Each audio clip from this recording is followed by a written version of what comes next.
Bonjour à tous et bienvenue sur Montréal Boulevard. Le nom est assez évocateur et vous annonce la couleur. Je suis Aurélia, j'ai 24 ans, je suis architecte et j'habite à Montréal. Dans ce podcast, je souhaite vous partager mon expérience à Montréal depuis 7 mois, mais pas que. Depuis que j'y vis, je ne cesse de découvrir des petites perles qui me font vibrer et que je souhaite vous partager sans plus attendre. Aujourd'hui, je reçois Alexandra Hamel, vice-présidente de M Ta Région et fondatrice de l'Étiquette & Co. Avec Alexandra, nous avons parlé de l'authenticité du Québec, de sa passion pour le voyage, de son aventure entrepreneuriale et bien d'autres choses.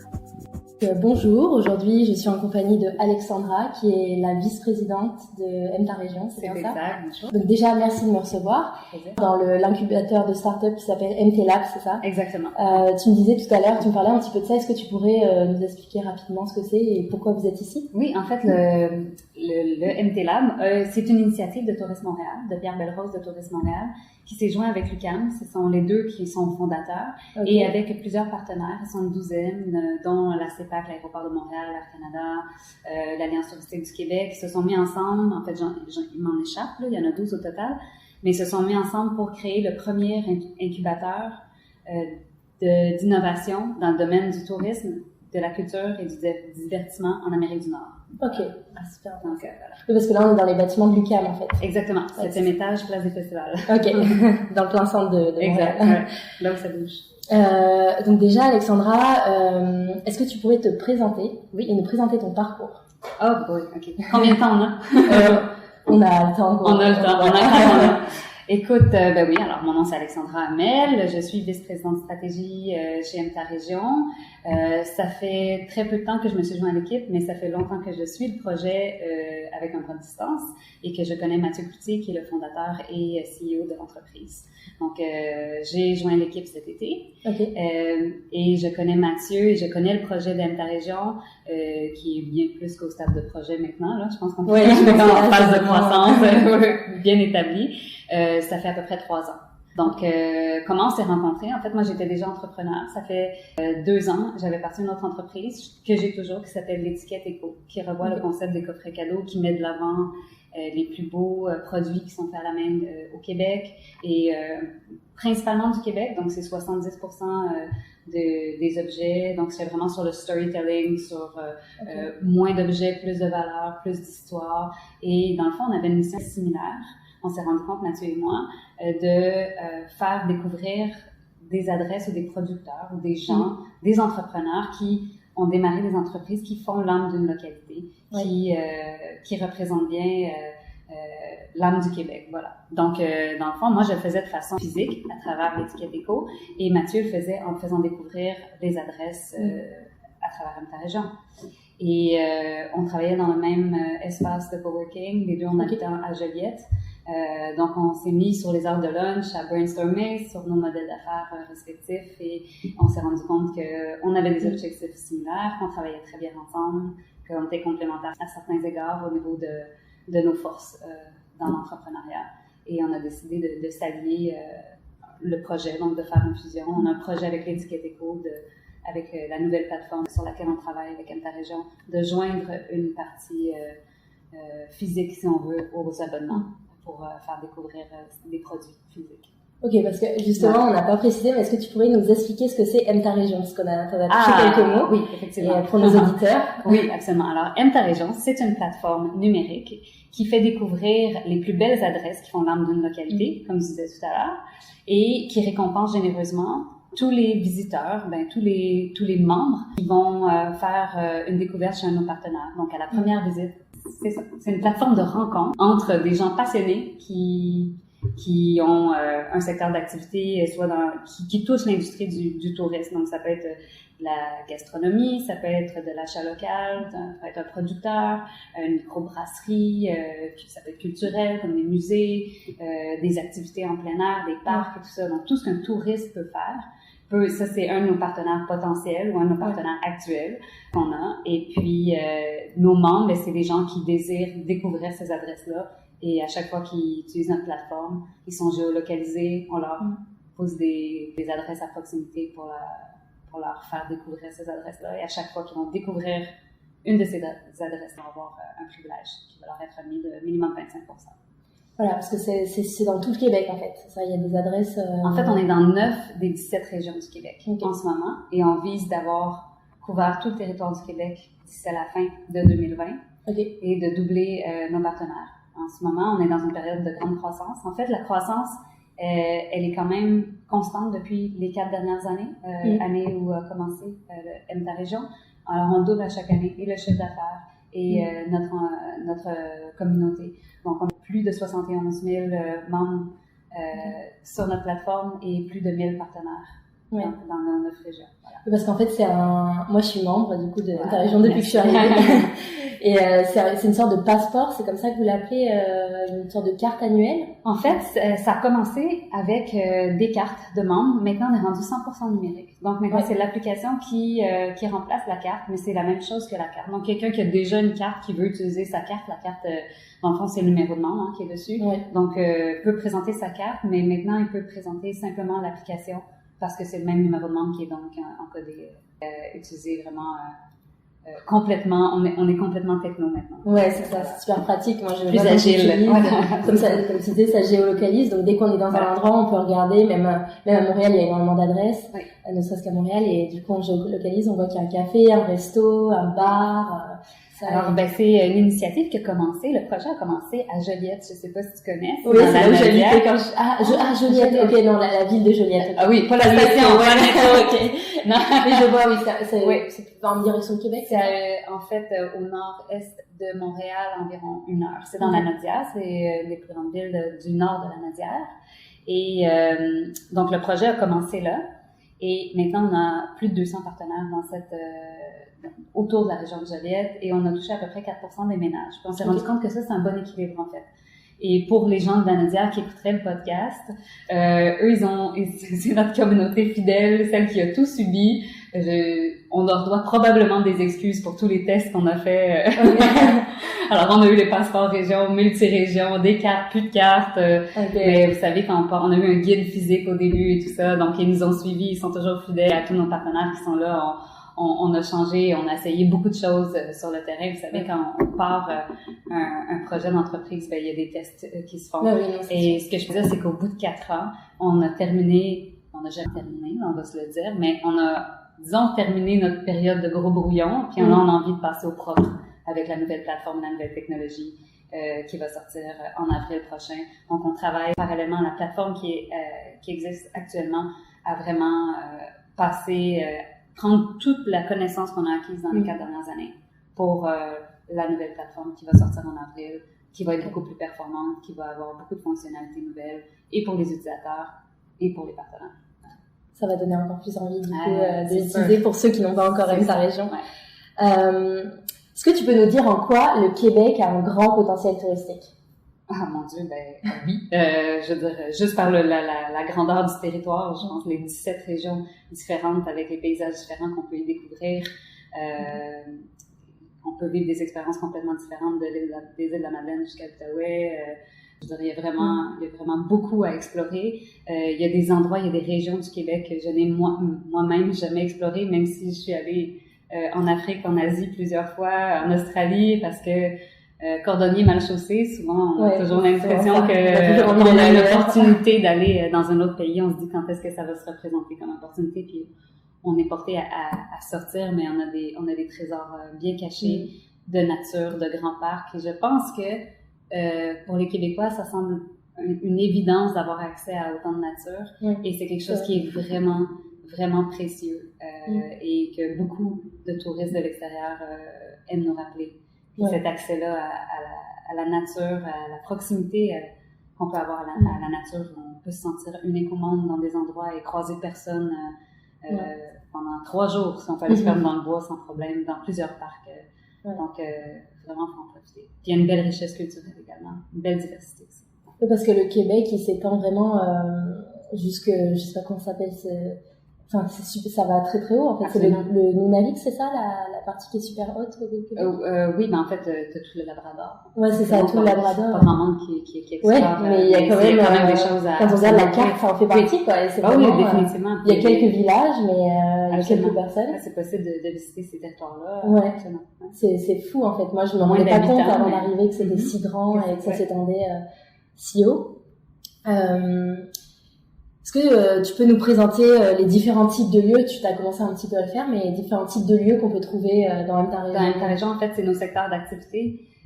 Tout ce qu'un touriste peut avoir besoin va se retrouver sur notre plateforme. Dans nos secteurs d'activité sont en lien avec le plaisir. Fait que tout ce qui a trait à la découverte, la gastronomie, la restauration, les pubs, les bars, les terroirs, les activités sportives et de détente, les boutiques, la culture, le divertissement, l'achat local, l'artisanat, la nature, les chalets, les campings et les hébergements. Je les ai tous nommés et je les ai lus parce que j'avais peur d'en oublier. Mais voilà, ça, c'est vraiment nos secteurs d'activité. Ce qu'on cherche, c'est des endroits, des entreprises qui font vivre une expérience authentique. Donc, vraiment, on ne trouvera pas de chaînes, de grandes chaînes sur notre plateforme. Il y a vraiment une sélection qu'on fait à l'interne. On se réfère à nos membres qui nous font des suggestions également. Chaque fois qu'on découvre nous-mêmes dans l'équipe des endroits qui sont magiques, on fait des recherches, on a des recherches là-dessus qui cherchent activement plusieurs adresses partenaires potentielles. Donc, quand on cible un endroit, ensuite on envoie un de nos spécialistes RP ou quelqu'un dans l'équipe pour aller expliquer le concept d'interrégion pour qu'ils adhèrent à notre philosophie. On cherche évidemment des partenaires qui vont partager nos valeurs, qui sont centrées sur l'humain et l'expérience authentique. Et donc, c'est ça. Oui, parce que c'est vraiment en fait, pour moi, ce que je vois, c'est comme une sorte d'agence de voyage, mais dans laquelle on peut faire son propre voyage, en fait. On se dit, bon, bah là, aujourd'hui, j'ai envie d'aller, je sais pas, vous avez il me semble, des tours en hélicoptère. Ah, on a toutes sortes de choses. Des tours d'hélicoptère, écoute, il y a vraiment de tout ce qu'un touriste a envie de faire, on va le retrouver sur notre plateforme. Ah, je me souviens tout à l'heure, je voulais expliquer quelque chose, ça m'avait échappé. En fait, ce que je voulais dire, c'est que dans les expériences authentiques qu'on cherche à créer, on ne touche pas des secteurs d'activité qui sont, par exemple, un service aux citoyens. Par exemple, un optométriste, un physiothérapeute ou un coiffeur n'aurait pas nécessairement sa place sur notre plateforme parce qu'il faut rester concis par rapport à ce qu'on offre pour nos membres. Donc, on a pris cette décision-là d'axer sur le tourisme. Puis ça peut être un tourisme intra-Québec ou un attrait pour des gens de l'extérieur du Québec également. Par contre, si on a un barbier, quand on rentre chez ce barbier-là, c'est comme si on rentrait dans un time capsule, puis qu'on se retrouvait en 1953, puis que ça, vraiment, c'est une expérience en soi qui pourrait même, tu sais, même un touriste de l'extérieur aurait envie de le vivre, ça serait à la limite une expérience ou un attrait touristique, parce que ça serait impossible de trouver une expérience pareille ailleurs, ben on va le considérer. Donc, même si ça ne cadre pas avec normalement les critères de notre secteur d'activité, ben, on va juger à ce moment-là que c'est une expérience authentique puis qu'il y a une plus-value de l'avoir sur notre plateforme pour faire vivre cette expérience-là à nos membres. Oui, par exemple, moi je fais de la danse et j'ai vu qu'il y avait le café C'est des Impertinentes à Montréal, il me semble, qui est dans la liste. Absolument. Le café, je suis déjà allée, j'ai utilisé une région, mais ils donnent aussi des cours de danse et j'ai vu qu'il y avait une possibilité. Donc voilà, je vois que c'est aussi des expériences parce que c'est un endroit assez original qui a un concept un peu spécial et du coup là c'est intéressant de découvrir ça. Souvent je regarde des partenaires qui se démarquent puis qui offrent quelque chose où on sent l'humain derrière, on sent la volonté d'amener un rêve à la réalité. En québécois, on va dire des entrepreneurs qui ont mis leur trips à table pour faire vivre leur passion, puis qu'ils le communiquent bien. Mais ça, c'est des partenaires qu'on veut présenter. Il y a un effet de curation, c'est un anglicisme, mais le terme curated en anglais est très présent dans nos échanges, en tout cas nos échanges verbaux à l'interne, où on va se dire on a quand même ce côté-là de sélection d'adresses qu'on veut vraiment mettre de l'avant. Et en fait, nous, on est financé par nos membres. Donc, c'est un modèle renversé. Donc, pour nos partenaires, c'est un très petit coût d'adhésion qui va simplement couvrir les frais fixes de rédaction, puis d'accompagnement, puis tout ça. Alors, on n'a pas de profit qui est fait sur nos partenaires. C'est vraiment un accompagnement. C'est une solution d'acquisition de clientèle. C'est ça pour nos partenaires. Et puis, c'est une solution de découverte pour nos membres. Donc, vraiment, ce qu'on dit souvent à nos partenaires, c'est nous, on est une plateforme de rencontre. On va t'amener ta première date. Après, c'est à toi d'avoir une deuxième, une troisième date. C'est comme ça part à jouer également. Mais donc, le fait qu'on est sélectif sur les partenaires qu'on ajoute à notre plateforme, ben, fait en sorte qu'on a juste des partenaires qui sont à côté de d'autres partenaires de qualité. Fait qu'on ne retrouvera jamais de chaînes fast-food ou des trucs ou des grandes bannières très connues. Donc, on essaie de s'éloigner puis de faire vraiment vivre l'expérience locale. Et tout le monde est au même pied d'égalité également sur la plateforme. Donc, il y a personne qui paye plus cher pour apparaître en premier. Puis ça, c'est vraiment important. Donc, ce qui va prioriser l'ordre l'ordre dans lequel apparaissent tous les partenaires, c'est la géolocalisation de la personne qui fait la recherche. Donc, elle va voir à proximité les offres qui sont les plus proches. C'est vraiment ça qui va primer. Oui, parce que c'est ça, j'avais demandé quel est le business model de l'entreprise. C'est ça que je me questionnais, mais du coup, c'est ça. En fait, c'est un modèle renversé, donc financé par les utilisateurs, à peu près à 90%. Donne un contenu éditorial, une liberté éditoriale, parce qu'on peut vivre sans revenu publicitaire. Oui. Donc ça veut dire qu'on n'a pas les mains liées sur notre contenu. C'est vraiment important pour nous aussi. Okay. C'est un modèle qui est semblable à celui de Netflix, mais sans les dommages collatéraux. Ok, je vois ça. Et du coup, comment vous avez trouvé vos premiers partenaires? Vous êtes allé les voir, comment vous avez procédé? En fait, le projet est né de l'idée de Mathieu Cloutier.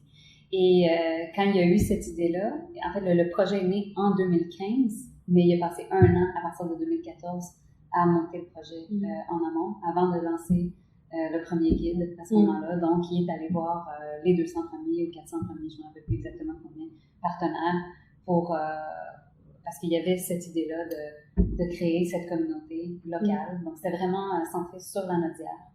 Et c'est lui qui est allé les rencontrer tous. Voilà. C'est comme ça que c'est parti.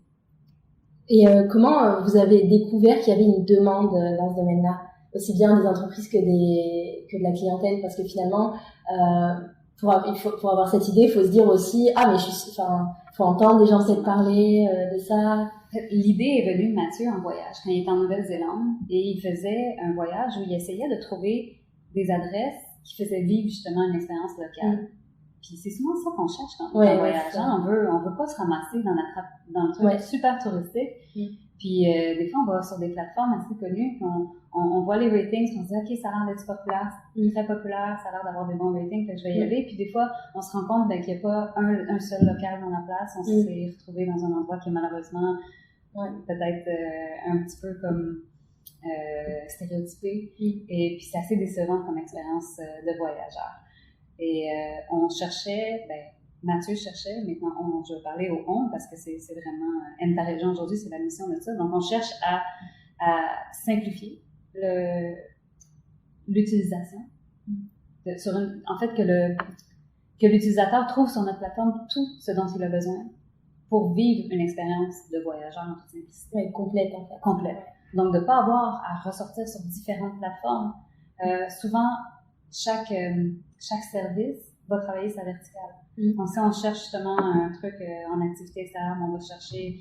Puis, il y a peut-être des plateformes qui vont répertorier tous les secteurs, tout ce qui est expérience en extérieur, secteur d'activité de plein air. Là, on va faire la recherche sur ça, mais là, eux, ils travaillent quand même ce silo-là, qui est les activités en plein air.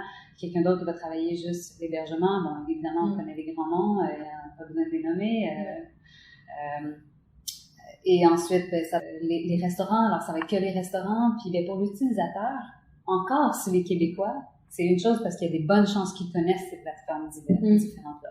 Pour un touriste de l'extérieur, de trouver déjà les différentes plateformes qui répertorient, il y a une job en soi à faire. Donc nous, on voulait simplifier l'utilisation. On peut dire, regarde, sur notre plateforme, tu vas tout retrouver. On va géolocaliser les meilleures adresses, on va faire le tri. Puis, toutes les évaluations sont faites par des membres qui ont été réellement.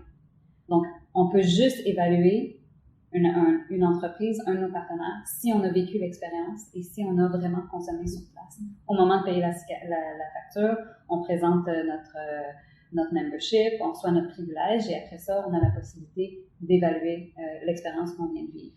Donc ça permet d'avoir des évaluations qui sont non biaisées, qui est aussi un autre problème qu'on peut rencontrer sur différentes plateformes où en fait, des fois, c'est un endroit qui a l'air bien, mais on ne sait pas trop. On sait s'il y a 14 886 évaluations, il y a des bonnes chances qu'on soit capable d'avoir une idée de l'expérience globale qu'on va vivre là-bas. Par contre, s'il y en a 18 ou s'il y en a 40, mais on ne sait pas si c'est les voisins, les parents, tu sais. Ouais, c'est vrai. Donc, d'avoir vraiment des gens qui ont vécu l'expérience, qui font l'évaluation, ben au moins on sait que c'est non biaisé. Donc, on essaie de régler différents problèmes qui existent sur le marché. Alors ça, c'est vraiment axé pour l'utilisateur. Ça, c'est pour l'utilisateur, on veut quelque chose qui est simplifié, qui est sans friction, qui est facile d'utilisation. Et puis, pour le partenaire, on sait que les partenaires, qu'est-ce qu'ils cherchent au niveau de leur marketing? C'est de faire de l'acquisition de nouvelles clientèles. On a toujours besoin de renouveau. Même quand on est plein, on sait quand même que on va parler de la restauration, par exemple, sur Montréal. Il y a des cycles de 3 ans. C'est à peu près 3 ans la durée de l'entreprise. Donc, si on n'amène pas de nouveaux entrants, c'est quelque chose qu'il faut faire constamment. Il faut vraiment évaluer un budget marketing. Et on sait que dans les médias traditionnels, qui sont quand même en perte de vitesse en ce moment, c'est qu'on paye un tiers parti pour faire une publicité qui va être soit dans les médias affichés ou sur le bord de l'autoroute, sur des infolettres ou sur des plateformes ou dans des journaux, et que de moins en moins les utilisateurs apprécient et se sentent un peu pollués. Et en même temps, même s'il y a même si je sais qu'il existe des façons d'essayer d'évaluer les retombées, ça reste quand même un peu la règle du pouce, là. Je veux dire, c'est difficile de calculer réellement la portée, à moins de faire des sondages auprès de 100% de la clientèle, ce que la clientèle va pas nécessairement apprécier non plus. Mais si l'expérience est positive, souvent, oui, on va avoir peut-être un 10% des gens qui vont nous renvoyer, puis après ça, on peut extrapoler, faire quand même des statistiques par rapport à ça, mais ça reste que nous, ce qu'on offre comme solution pour nos partenaires, c'est d'investir directement dans un client, proportionnellement au taux de fréquentation. Donc, en fait, le moment où ça leur coûte un privilège, nous, on se place pas entre le partenaire et l'utilisateur. On ne prend pas de commission. Fait qu'il investit directement dans la personne qui a fait le choix de le découvrir. Puis il va investir dans cet utilisateur-là, dans ce visiteur-là, seulement une fois qu'il est dans son établissement. Donc, vraiment, c'est difficile d'avoir un meilleur retour sur l'investissement qu'un retour garanti. Ouais, voilà. Et toi, est-ce que tu aimes voyager? J'adore voyager, ouais. Et comment tu voyages en général? Parle-moi par exemple d'un de tes derniers voyages qui t'a marqué et qu'est-ce que tu recherchais? Mon dernier voyage, c'était au Portugal. Okay. Et maintenant, j'ai une petite famille, j'ai 2 enfants de 5 ans et 3 ans, donc ça change la donne en tant que voyageur. On voyage plus de la même façon.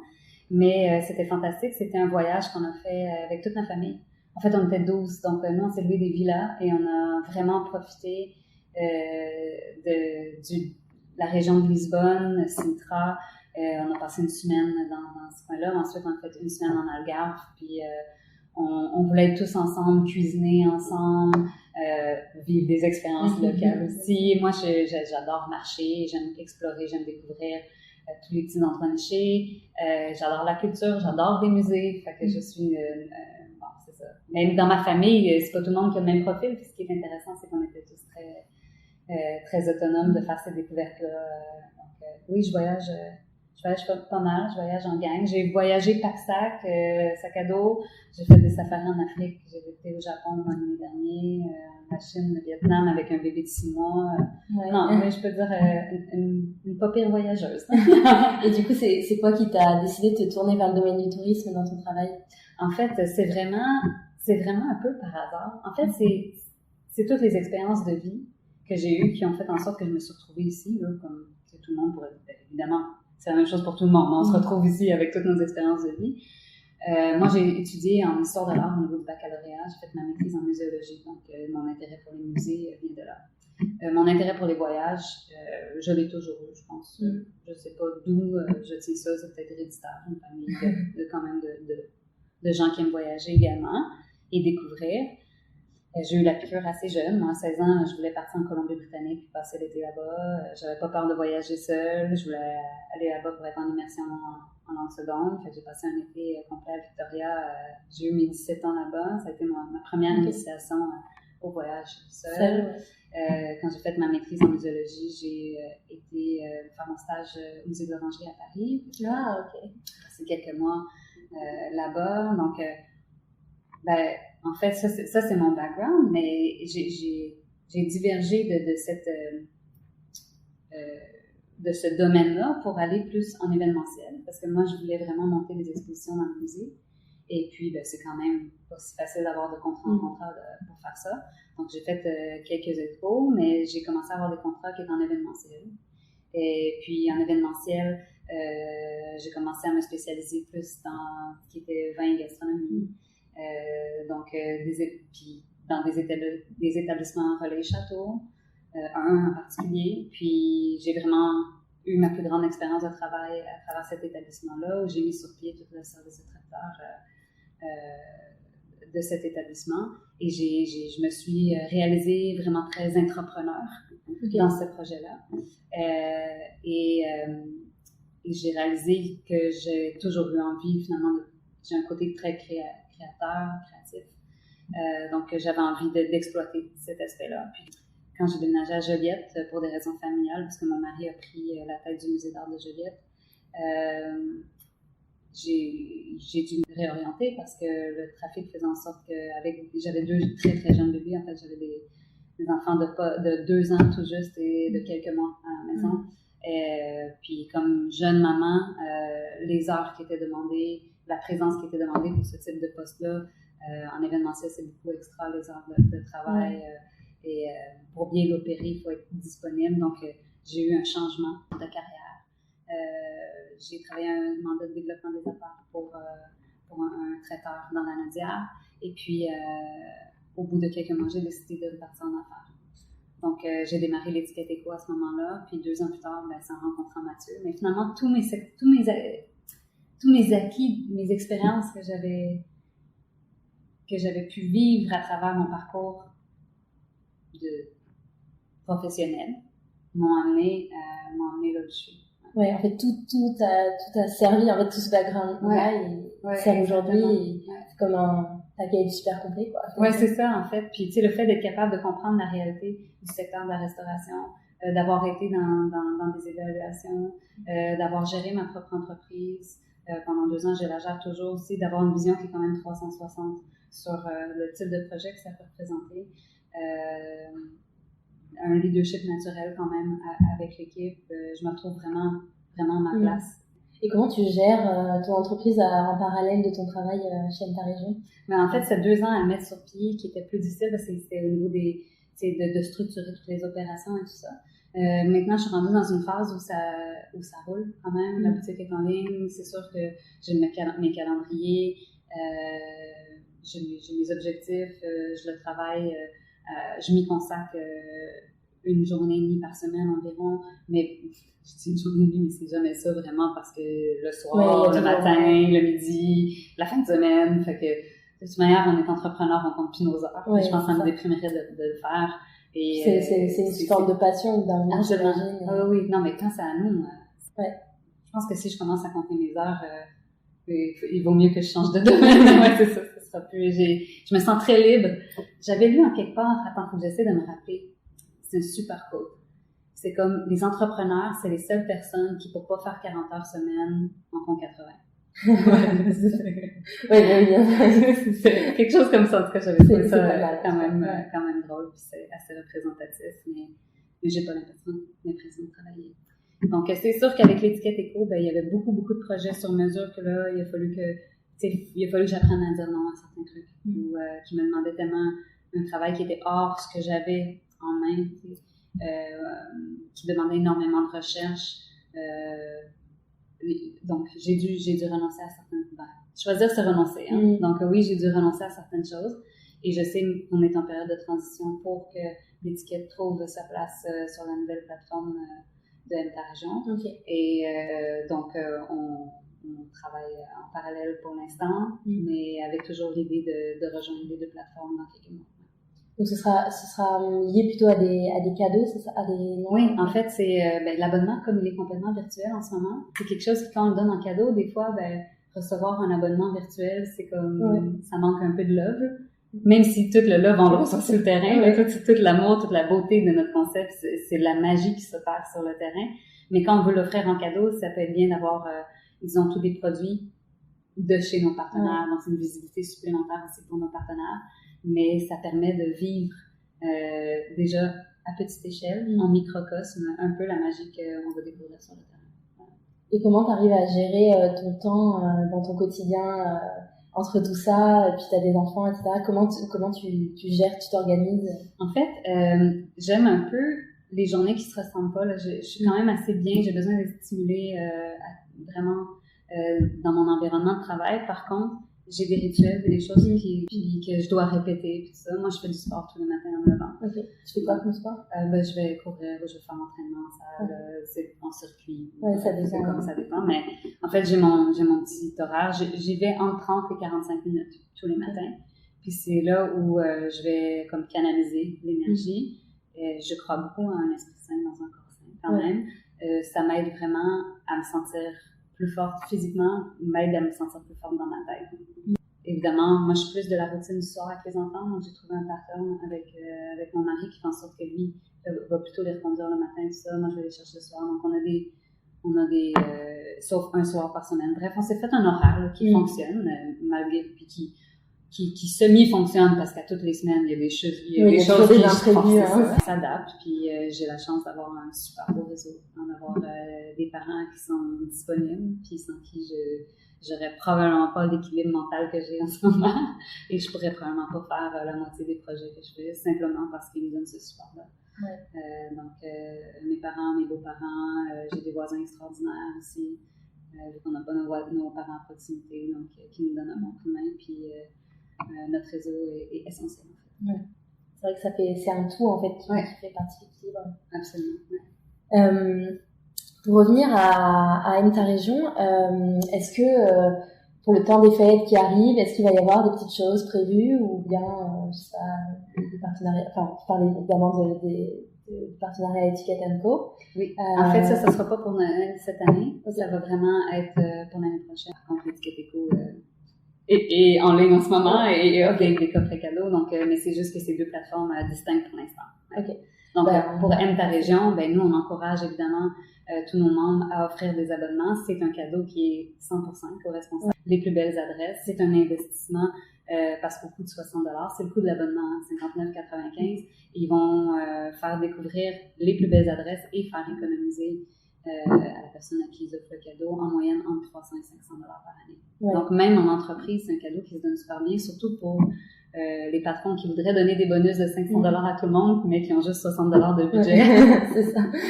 Encourager local, encourager l'économie locale. On est super fiers de dire que en 2018, on a eu plus de 100 000 transactions qui ont été générées à travers notre plateforme dans l'économie locale. Donc, les factures tournent autour de 100$ en général parce que les gens, souvent, ils vont vouloir aller au plein potentiel du rabais, le rabais potentiel maximum. Donc, ils vont sortir à 2, à 3, à 4 personnes pour pouvoir bénéficier du 50$ ou du rabais maximum qu'ils peuvent avoir dans chaque établissement. Et ça veut dire que, donc, avec un panier d'achat en moyenne de 100$, à plus de 100 000 transactions, c'est 10 millions de dollars qui ont été investis dans l'écononie du Québec à ce moment-ci, qui ne sont pas allés dans des grandes bannières, qui font en sorte qu'on a un Québec qui a toujours une âme, qu'on a un endroit qui n'est pas pareil comme tous les autres endroits dans le monde. Et donc, c'est vraiment notre mission, en fait. Et puis, on voit vraiment, en fonction de toutes les régions du Québec, que c'est vraiment... que chaque partenaire a ses spécialités, même que ce soit en termes de nourriture, etc. Enfin, on voit même au sein du Québec. Oui, c'est sûr, absolument. Et qu'est-ce que comme l'hiver est arrivé, ça y est, à Montréal, on a déjà eu une tempête de neige, 20 cm à peu près, etc. Qu'est-ce que tu conseillerais à nos auditeurs qui habitent au Québec et qui voudraient faire des activités d'hiver? Mon Dieu, il y en a plein. Écoute, on a des super partenaires au niveau des montagnes de ski, d'aller faire du ski au Mont Orford ou au Mont Saint-Bruno, qui sont partenaires avec nous. Il y a du traîneau à chien. C'est pas juste pour les Français, OK? C'est aussi pour les résidents, les gens du Québec. Je suis certaine que le 3/4 n'ont jamais fait. C'est vraiment une activité qui est super agréable. Il y a beaucoup de partenaires à découvrir qui ont des menus adaptés justement à la période de l'année. Les possibilités sont presque infinies avec 1000 partenaires. Des hébergements qui sont fantastiques, des spas. Le spa, c'est chouette, absolument. Ça va devenir nécessaire en hiver d'aller au spa. Oui, au moins une fois. Spa, une super belle expérience, un beau partenaire dont on est fiers.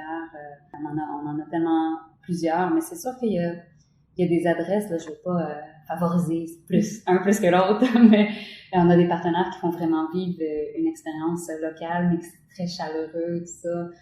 J'ai quelques adresses en tête, mais qui vont faire des menus, tu sais, sur le canard ou sur le gibier. Pour moi, ça, c'est plus de la nourriture d'hiver que j'ai envie de manger à l'hiver. Donc, ça peut être des beaux endroits à découvrir. En Estrie, on a le manoir OV, avec le feu de foyer, le taproom. C'est des endroits qui sont vraiment agréables à découvrir en hiver, je pense. Et justement, est-ce que tu as des adresses coup de cœur où tu es allé, parce que j'imagine que tu n'as peut-être pas tout testé encore? Non, ben j'ai pas testé les 1000, non, effectivement. Mais des adresses vraiment que tu as vraiment aimé. Absolument. Ben là, je viens de parler du Manoir Beauvais. Pour moi, ça, c'est un de mes coups de cœur. À Montréal, j'aime beaucoup le restaurant Perle et Paddock, le Gourmand. Je suis allée avec ça, c'est vraiment... Gourmand 78, c'est un beau partenaire. Joséphine, qui a une super belle tour de fruits de mer, vraiment super hot. Écoute, tu me demandes ça, là, puis j'aurais envie de t'en dire comme 28, là. Mais vraiment, écoute, faut y aller selon ses goûts puis son intérêt. Moi, c'est sûr, j'ai mes propres critères, ma propre sélection, puis la beauté de notre plateforme, c'est que tout le monde peut y trouver son compte, finalement. Ouais. Et vous avez aussi, tu parlais de la culture, j'avais vu que vous aviez aussi certains théâtres, certains musées. Ouais. C'est quoi la différence de travailler entre, par exemple, plutôt le domaine de la gastronomie et le domaine plutôt de la culture, les musées, les théâtres, etc. Est-ce qu'il y a une différence? Pour le partenaire, qu'est-ce qui est intéressant? Je veux dire, vous, est-ce que c'est différent de travailler avec ces partenaires-là qu'avec des partenaires plutôt... Mais je dirais que dans le domaine de la culture et dans le domaine des activités en plein air, les gens, ils veulent du trafic. Ils veulent démocratiser, souvent, on va parler culture. Là. Les musées, ils veulent démocratiser, ils veulent le plus de personnes qui viennent. Donc ça, c'est vraiment un mandat qui est complètement différent. Et ils ont, en général, c'est un établissement avec une structure, un budget marketing très bien établi. Donc, aller chercher du foot traffic, pour eux, ça va de soi. Et on rentre comme une solution pour les aider à faire ça. Puis nous, de les avoir sur notre plateforme, ben, c'est sûr que c'est un incontournable. Hein? On parle des lieux qui font l'âme d'une localité, mais pour moi, la culture, l'art, c'est intrinsèque à cette vision-là. Donc, pour moi, c'est sûr qu'on veut aller chercher des partenariats au niveau de la culture. Mais pour le partenaire, qu'est-ce qu'ils vont chercher à travers notre plateforme? C'est vraiment un accès du public, une visibilité. On a beaucoup d'infolettes aussi. Hein. On envoie quand même des infolettes ciblées où on va parler des différentes activités, des itinéraires qu'on propose selon la période de l'année, des différentes initiatives. Plus un partenaire est actif chez nous, il nous envoie du contenu. Je pense justement au niveau de la culture, s'il nous envoie des informations sur qu'est-ce qu'ils présentent en ce moment et qui nous partagent du nouveau contenu visuel, ben, n'importe quel partenaire qui nous partage toujours du nouveau contenu, nous, c'est bon pour nous. On veut créer un réel partenariat avec eux et une solution pour parler de ce qui se fait de mieux en ce moment pour le Québec. Voilà. Et quels sont les domaines que vous aimeriez viser prochainement, que vous n'avez pas encore, si c'est le cas? En fait, on a vraiment établi notre secteur d'activité, donc on veut rester dans ça. Ce qu'on veut, par exemple, c'est élargir notre territoire. Donc, on est dans 9 régions, on va être dans les 17 régions. Donc, notre secteur d'activité ne va pas changer. Par contre, on veut vraiment aller chercher plus d'adresses partenaires. On vise avoir 2000 partenaires dans la prochaine année. Et on sait que notre communauté, il faut que ça grandisse en même temps que nos partenaires. pour garder cet équilibre-là. On pourrait pas avoir 200 000 membres qui vont chez les mêmes 1000 partenaires. Ouais. Ça deviendrait trop lourd pour nos partenaires de devoir recevoir tous ces gens-là au quotidien. Donc, il faut que ce soit une communauté qui grandit tranquillement et parallèlement au même rythme. D'après toi, comment a évolué le Québec et plus particulièrement Montréal en termes de développement dans les, disons, 5 dernières années? Dans les 5 dernières années, au niveau du développement, mais moi, ça fait 3 ans que je suis à Joliette. Donc, j'ai perdu le cap des 5 dernières années. Non, écoute, c'est sûr que Montréal, ça bouge vraiment vite. Moi, j'ai remarqué une grosse différence dans les 15 dernières années. OK. C'est comme plus le même Montréal. Si on parle juste de Montréal, c'est même plus la même ville. Mais oui, on peut même parler des 5 dernières années. Au niveau de la restauration, je vois vraiment qu'il y a plein de nouveaux arrivants, que toutes mes adresses que j'avais, il y en a comme 1000 autres que j'ai envie de découvrir. Il y a beaucoup de belles initiatives dans la ville de vraiment mettre de l'avant tout ce qui se fait de mieux. Je trouve que c'est une ville qui est très, très, très vibrante. Avec la place des festivals juste à côté d'ici, il y a vraiment de quoi faire et de quoi découvrir. C'est presque infini encore là. Les possibilités de tout ce qu'on peut découvrir à Montréal sont incroyables. Il y a la place pour encore beaucoup de partenariats possibles dans la région. Et donc, tu penses que tu dirais par exemple à nos auditeurs qui aimeraient par exemple créer une entreprise au Québec que c'est un lieu propice, un bon lieu pour s'installer? Absolument, oui. Mais le Québec est un bon lieu, un lieu très accueillant pour tout le monde qui veut s'y installer et s'investir. C'est quoi ta région préférée au Québec? Ah, c'est sûr ça. J'en ai différentes pour différentes régions et je ne les ai pas toutes visitées. De beauté de paysage, j'ai envie de dire que Charlevoix et l'Estrie sont mes 2 coups de cœur. D'appartenance, moi je suis une fille de Montréal. J'aime la ville de Montréal, donc la région du Grand Montréal. J'aime l'énergie. Et aujourd'hui, je suis très, très fière d'être lanaudoise parce que j'ai trouvé une communauté d'affaires qui se soutient. Donc aussi, dans mon cœur, je porte le territoire de la Lanaudière. Et tu vois comment Montréal dans 10 ans, mettons? Oh mon Dieu, Montréal se réinvente, on dirait, chaque année, à chaque jour. Tu l'as dit tout à l'heure, en 5 ans, j'arrive pas à suivre tous les changements. Moi, je pense que, et autant pour les gens du Québec, de partout au Québec, que pour les touristes, ils peuvent visiter Montréal s'ils sont pas de Montréal.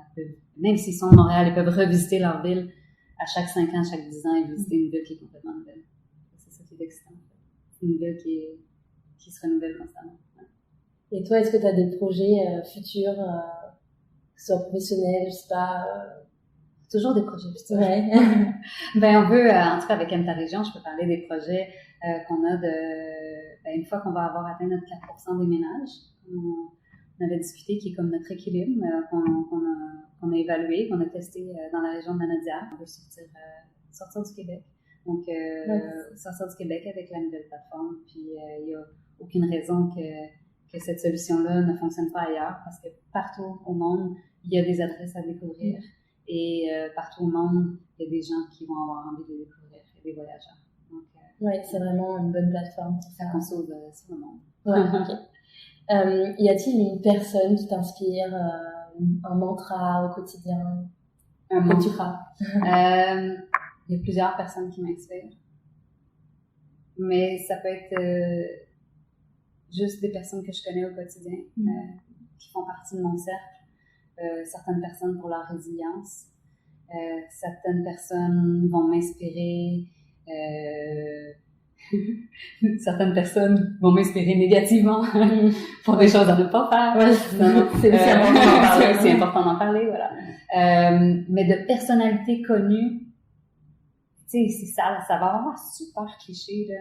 Mais moi, Michelle Obama, je la trouve vraiment hot. Ouais. Moi, elle m'inspire vraiment. Ouais, mais des gens de la communauté d'affaires de Montréal, de la Lanaudière, qui m'inspirent au quotidien également. Des femmes, des hommes, des gens que j'ai rencontrés sur mon parcours, qui à différents moments, mais je vais me rappeler de phrases clés. Hein? Puis des fois, on s'en rend pas compte, mais on dit une phrase à quelqu'un, puis finalement, ça trouve sa place, ça va influencer une décision, mais on va y revenir, puis cette phrase-là aura été déterminante.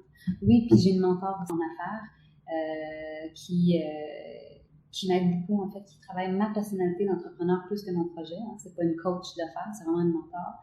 Et elle m'aide à prendre du recul, de ne pas avoir le nez collé sur la cassette, puis d'être capable de voir la situation qui est 360, hein, parce qu'on est entrepreneur, maman, conjointe, collègue, amie, fille, tout à la fois. Ouais. Puis fait que c'est vraiment un tout, puis ça nous influence dans nos décisions qu'on prend pour le travail, puis dans notre vie. Puis cette personne est très importante. Puis je la vois pas si souvent que ça, mais c'est des rencontres qui sont quand même déterminantes. Je la vois à peu près une fois par 3 mois. Okay. Peut-être aux 2 ou 3 mois, puis on fait le point. C'est des rencontres qui durent en général 2 heures. Puis j'aime bien que ce soit une personne qui est extérieure à moi, à mon cercle, qui tu sais, ma maman, je l'adore, mais elle va toujours abonder dans mon sens. Des fois, j'ai envie de ça, tu sais, j'ai envie de quelqu'un qui va juste me dire tout va bien aller, ça va être correct, puis tu sais, mais là, c'est quelqu'un qui est vraiment extérieur, puis qui sera pas influencé par ma situation. Qui est objectif. Qui est complètement objectif, puis ça, c'est super bon aussi. J'apprécie ça. Ça peut être un bon conseil pour des personnes aussi dans le quotidien. Ben, le mentorat, honnêtement, puis ça peut être différents mentors, là. Il y en a qui en ont, moi, j'ai des mentors naturels aussi, pour différentes sphères d'activité. Il y a des gens, il faut pas avoir peur d'aller demander de l'aide. Moi, c'est un truc que je dis tout le temps aux jeunes entrepreneurs qui veulent se lancer, c'est, tu sais, il y en a des gens qui sont là, qui sont disponibles, qui ont vécu des expériences. Donc, juste prends le téléphone, appelle, demande conseil. Moi, quand je sais pas, je dis, je sais pas, puis j'appelle la personne qui est plus à même d'être capable de m'aider dans cette situation-là. Puis les gens, là, vous allez être surpris, là, ils veulent aider. Ils sont disponibles, puis ils veulent, tu sais. Donc, voilà. C'est bon à savoir, ce genre de choses. Puis pour pas... un autre truc que je dis aussi à tous les jeunes entrepreneurs, je suis quand même invitée quelquefois à parler de mon expérience, puis quand je m'adresse, c'est très féminin, puis je m'adresse principalement aux filles, mais souvent on attend que tout soit parfait avant de lancer un projet. Et on a ce syndrome d'attente et de repousser parce qu'on veut que quand on va le lancer, là, ça va donc être parfait, le projet. Mais en fait, il faut juste le lancer, qu'on aura toujours la possibilité de l'améliorer en cours de route. Parce que de toute manière, ça va changer. Puis la perfection n'existe pas. Donc maintenant, moi, je vise l'excellence plutôt que la perfection. C'est vrai. Voilà. C'est mes conseils aux jeunes entrepreneurs qui voudraient se lancer. Que ce soit à Montréal, au Québec ou ailleurs. Merci beaucoup, Alexandra, pour ces réponses et ces réponses super inspirantes. Je pense que c'était super complet. Et puis, merci de l'invitation. Merci, au revoir. Merci à Alexandra pour cet entretien riche et inspirant qui, je l'espère, vous plaira autant qu'à moi. Vous pouvez retrouver Aime ta région et l'étiquette &Co sur leur site internet dont les liens se trouvent dans la description de l'épisode ou encore sur leurs Instagram. Quant au podcast, vous pouvez me retrouver sur Instagram, Montréal Boulevard, sur Facebook, mais aussi sur toutes les plateformes d'écoute. Si le podcast vous plaît, n'hésitez pas à laisser un petit commentaire sur votre plateforme d'écoute préférée et un 5 étoiles sur Apple Podcast. À bientôt sur Montréal Boulevard.